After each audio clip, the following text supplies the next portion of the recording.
Então, bom dia. Dia de trabalhador, não é? Eu, como sabe, não tenho feriados, sobretudo quando não são feriados aqueles tradicionais. Natal, Páscoa e por aí adiante. E até no dia 1 de janeiro nós costumamos fazer aqui os comentários.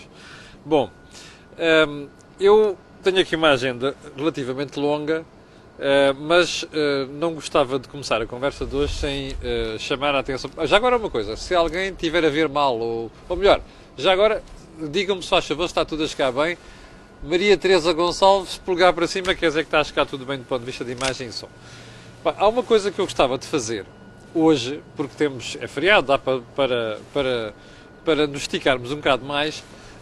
Queria fazer um balanço do que nós andamos aqui a fazer. Há praticamente 1 ano e meio que andamos a fazer criámos este canal, chamado A Cor do Dinheiro, e onde fazemos o comentário matinal, depois entrevistas semanais, uma análise de futebol semanal também, uma análise de política económica semanal, e temos programas sobre automóveis. Bom, o que é que quero dizer a quem nos vê? Bem, primeiro, agradecer toda a paciência que têm tido para nos seguir ao longo deste ano e meio. Em segundo, agradecer àqueles que vão chegando todos os dias de novo ao canal, e já são bastantes. Nós já temos qualquer coisa como 70 mil seguidores no canal profissional, 106 mil seguidores na minha página pessoal, o que já é algo de considerável. Terceiro, dizer que aprecio mesmo aquelas pessoas que não concordam comigo e vêm para aqui expor as suas dúvidas, contradições, inclusive aduzir argumentos diferentes. Eu tenho muito respeito por isso, só não tenho respeito pelos fofinhos, não é? Quando vêm para aqui e fazer aqueles insultos habituais. Esse não responde, podem continuar, podem fazer o que quiserem, não me preocupa rigorosamente nada. E como é que eu estou, e porquê é que trago o assunto aqui à conversa hoje? Eu ontem estive na Oviebeja, aliás, recomendo vivamente, hoje é o último dia que você lá vá, e se possível leve os miúdos, que é sempre um evento muito interessante de se ver. Mas estive na Oviebeja e a uma certa altura havia pessoas que vinham ter comigo e diziam assim: eu gosto muito daqueles vídeos que você faz. E eu antigamente ouvia estas coisas apenas pelas intervenções que fazia na televisão. E embora as pessoas continuem a falar disto e das intervenções na televisão, começam a referir-se a estes vídeos, seja aos comentários matinais, seja aos outros programas que este canal tem. E portanto isto é um bom sinal daquilo que é a audiência que a gente vai tendo. E portanto eu quero agradecer a toda a gente que nos vê e toda a gente que contribui. E sobretudo, mas particularmente àquelas pessoas que nos veem no exterior, veem fora de Portugal, e inclusive que vêm do outro lado do Atlântico, ou seja, muitas vezes vêm direto e vêm à noite, não é? Porque do outro lado, ou seja, para o Oriente, é mais tarde. Mas quero agradecer a todas as pessoas que nos acompanham e que fazem disto um canal de sucesso.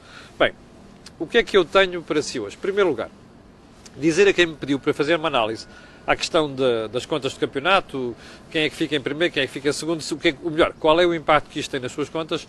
Eu vou guardar essa análise para sexta-feira, porque hoje temos aqui uma agenda relativamente preenchida. E o primeiro ponto da agenda é a atitude do Bloco de Esquerda quanto a ver dizer que quer Manel Pinho no Parlamento. O melhor, não é Manel Pinho no Parlamento, isso já tinha dito o PST através do Rui Rio, mas quer mesmo criar uma comissão de inquérito a esta história do Dr. Manel Pinho. Bom, em primeiro lugar, chama-se isto de ter consciência pesada. Ou seja, durante uma semana, ou mais de uma semana, como eu expliquei aqui ontem em relação ao PST e a Rui Rio, nós ouvimos o maior rol de informações sobre aquilo que tinha acontecido com os pagamentos a Manel Pinho. Aliás, o Jornal Observador de ontem até vem acrescentar mais dados em relação a isso. Quanto é que recebeu, para vir reagir e para vir dizer que quer uma comissão de inquérito, das duas uma. Ou acordou tarde e andou a dormir nos últimos dias, o que não é normal, porque nós vimos os dirigentes do Bloco com uma grande intervenção na última semana e meia, ou então está de consciência pesada. Bom, está de consciência pesada o Bloco, está de consciência pesada o PCP, está de consciência pesada o PS, sobretudo o PS, que não é porque foi no governo do PS que isto aconteceu, mas, como eu referi na semana passada e ontem acabei por repetir, o próprio PSD e o CDS não reagiram com a celeridade com que deviam ter reagido. Mas, onde é que eu quero chegar? Eu acho muito bem que o Bloco peça comissões. Aliás, ele dizia, mas quer uma comissão de inquérito porque isso permite tirar conclusões e permite ter um impacto diferente daquilo que seria se fosse uma mera comissão. Bem, eu estou marimbando para isso. Acho que, sinceramente, se havia alguma coisa a dizer, os partidos deviam ter dito mais cedo. E, em segundo lugar, há matéria mais do que suficiente para se pronunciarem sobre isto já, não é? Porque os dados que vão surgindo são dados muito concretos, são dados graves, são dados muito graves, e embora ontem o Dr. Ricardo Salgado tinha tido mais uma daquelas suas tiradas de que nunca na vida corrompi ninguém, bom, nós já ouvimos tantas pessoas dizerem tantas coisas, não é? Recordo que o grande parceiro dele, o engenheiro Sócrates, dizia naquelas escutas que nós ouvimos, o Dr. Ricardo Salgado sempre me tratou por o Sr. Primeiro-Ministro, depois a seguir houve-se uma chamada do Dr. Ricardo Salgado para o engenheiro Sócrates a dizer assim, olá Zé, está bom? Portanto, quando estas pessoas vêm com estas coisas, eu já acredito em tudo e mais alguma coisa. E, portanto, em relação a Manel Pinho, o que já se prestou, aliás, a ir ao Parlamento, também não se percebe como é que demorou tanto tempo a dizer que, afinal, estava disposto a ir ao Parlamento, mas depois de falar com o Ministério Público, não sei das quantas. Bom, tudo isto é uma vergonha sem nome. É uma vergonha aquilo que acontece com o Manel Pinho, que demora muito tempo a tomar aqui uma posição, é uma vergonha aquilo que acontece com os partidos, nomeadamente com estes partidos com maior problema de consciência, que é quem está à esquerda. E, sinceramente, podem dar os pinotes que quiserem, os mortais encarpados de costas e o diabo 4 que já perderam a oportunidade, já perderam o timing, como se diz em política, e isto tem uma consequência, que é agravar ainda mais aquilo que é o fosso que já existe adicionalmente entre o cidadão comum e aqueles que vivem da política. Bom, segundo ponto, é a manchete do JN de hoje, eu depois daqui a pouco já ponho online. O JN diz que as rendas acessíveis, lembra-se do pacote da habitação que nós andamos aqui a escalpelizar nas últimas 2 semanas, mas o JN diz que as rendas acessíveis, aquelas que o Governo quer pôr 20% abaixo do mercado, diz que essas rendas acessíveis podem chegar a 1.000 euros. Ouviu bem? A 1.000 euros. Portanto, está a ver qual é o problema aqui. O mercado regula-se em função da oferta e de procura. E aquela malta de esquerda que odeia o mercado bem pode vir dizer que mas o mercado sozinho não corrige tudo e não sei das quantas. É verdade. Mas o mercado serve, apesar de tudo, para balancear este equilíbrio entre quem procura e quem oferece. Quem oferece casas, quem procura casas.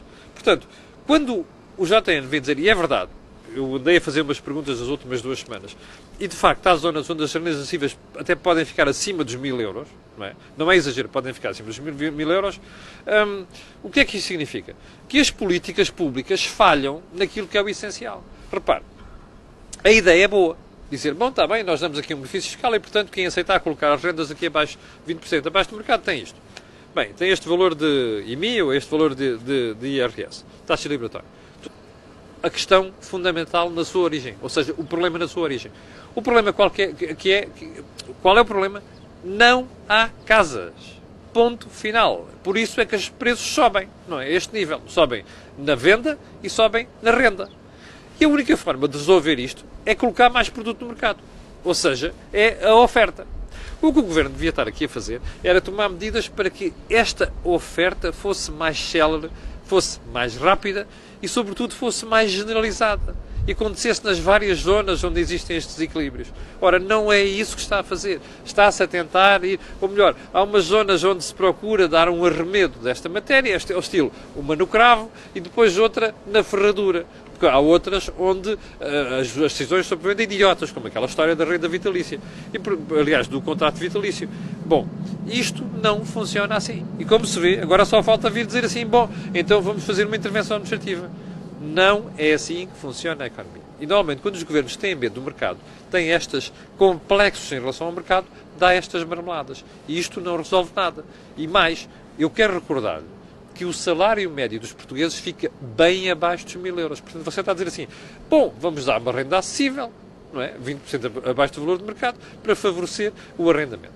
E permitir que as pessoas tenham acesso a tal habitação. Bem, mas afinal, aquilo ainda fica acima do salário médio. Está a ver a estupidez que isto é? Chama-se isto. Vamos para bingo. O Governo... Bom, eu esta matéria vou deixá-la para amanhã, porque nós não conseguimos matar todo o assunto hoje. Tem a ver com a história do Governo querer pagar só, a nível de compensação, a EDP, 100 milhões de euros, em vez dos 250 milhões de euros. Eu já percebi que vamos levar muito tempo com isto, vou deixar esta questão para analisar amanhã, independentemente de haver ou não, depois alguma matéria de fundo, para a gente analisar, matéria de fundo e matéria de notícia mesmo, novidade para nós analisarmos amanhã. Bom, quarto ponto. Ricardo Salgado foi condenado por um tribunal de Santarém a pagar 3,5 milhões de euros. Perdão, 3,7 milhões de euros. Eram 4 milhões, tinham sido previstos na multa que o Banco de Portugal fixou, e mais, o Dr. Ricardo Salgado ficou inimigo de fazer banca durante 8 anos.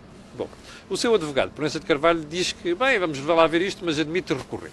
A pergunta que eu tenho que fazer é, recorrer para quê? Só se for para agravar a pena, não é? Que era aquilo que o Dr. Ricardo Salgado merecia. Eu recordo o que é que aconteceu. O Tribunal decidiu condenar o Dr. Ricardo Salgado por, enquanto responsável do Banco Espírito Santo, ter andado a vender aos balcões do BES títulos que eram de empresas do Grupo Espírito Santo. Ora bem, e dada a situação dessas empresas, não é? Que estavam falidas, literalmente, isto constituiu um crime. E, portanto, o que o Banco de Portugal fez foi penalizar o Dr. Ricardo Salgado por ter tido uma participação ativa nisto. Aliás, ele e um dos seus administradores, Amílcar Moraes Pires, que acabou por levar uma multa de 500 mil euros, e mesmo assim ainda se safou da possibilidade de não exercer mais banca. Bom, é para isto que os tribunais servem. Já agora, quando toda a gente que me ouviu aqui falar contra os lesados do BES, repara, os tribunais servem para isto.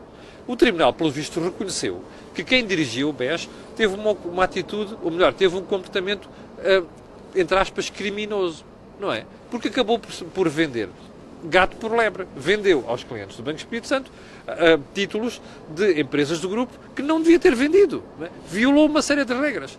Ora bem, os tribunais servem para isto. E eu, que já ouvi todo o tipo de desculpas e conversa do Dr. Ricardo Salgado, espero que os tribunais continuem a fazer justiça. E fazer justiça é, aos poucos, vir repor a verdade em relação a este tipo de comportamento, em relação àquilo que aconteceu. Porque o problema fundamental aqui foi precisamente quem esteve à frente do banco e sabia da situação das empresas do Grupo Espírito Santo ter vindo colocar aos balcões do banco gato por lebre. Ou seja, este tipo de títulos. Bom, quinto ponto. O desemprego caiu para 7,6%. Como você se recorda, para mim não é novidade nenhuma, que eu ando a dizer há vários meses que o desemprego tem tendência de queda. E vou-lhe dizer mais, vai cair ainda mais. Ninguém sabe exatamente onde é que vai chegar, até porque, como sabe, já falámos sobre isto aqui muito por alto, embora que existe um abrandamento económico no primeiro trimestre e nós não sabemos muito bem onde é que ele vai parar, mas dizia eu, o desemprego vai continuar a cair, só não sabemos até onde é que ele vai estabilizar. Mas há uma coisa que gostava de lhe dizer, que é mais importante do que a queda do desemprego. É dizer assim, primeiro ponto, porquê é que o desemprego está a cair? Por causa da recuperação económica? Sim, mas não só. O problema é que esta queda é maior do que aquilo que é o comportamento da economia, ou seja, a criação de postos de trabalho. Bem, isto sugere o quê? Que estas mudanças, estas alterações no mercado de trabalho têm muito a ver com as reformas que a Troika nos obrigou a fazer nos últimos não, entre 2011 e 2015. Você dirá, está bem, pois há umas sérias restrições. Pois há umas sérias restrições àquilo que os direitos que havia, porque eram direitos excessivos. E isto estava a ter um efeito contraproducente no mercado de trabalho. Bom, segundo ponto desta matéria, o desemprego jovem continua muito alto, o que significa que uma série de decisões em matéria de reformas do mercado de trabalho não está concluída. E, portanto, o que nós estamos a assistir neste momento é os benefícios de termos feito reformas, mas ao mesmo tempo que estamos a assistir às propostas de alguns partidos para fazer regressar, para regredir nessas reformas. Mas isto vai ter um efeito contraproducente. E o que nós vamos descobrir daqui a uns tempos é, afinal também o desemprego está a baixar também porque existe muito desemprego precário, emprego precário. A criação de postos de trabalho está a ser em zonas, não só em zonas de precariedade, mas com valor acrescentado baixo e, portanto, isso é um problema que nós continuamos a ter e precisa de ser ultrapassado. Ora, isto só vai ser ultrapassado com reformas laborais, com mais reformas no mercado de trabalho, ao contrário do que aquilo que está a ser proposto neste momento, sobretudo pelos partidos de esquerda.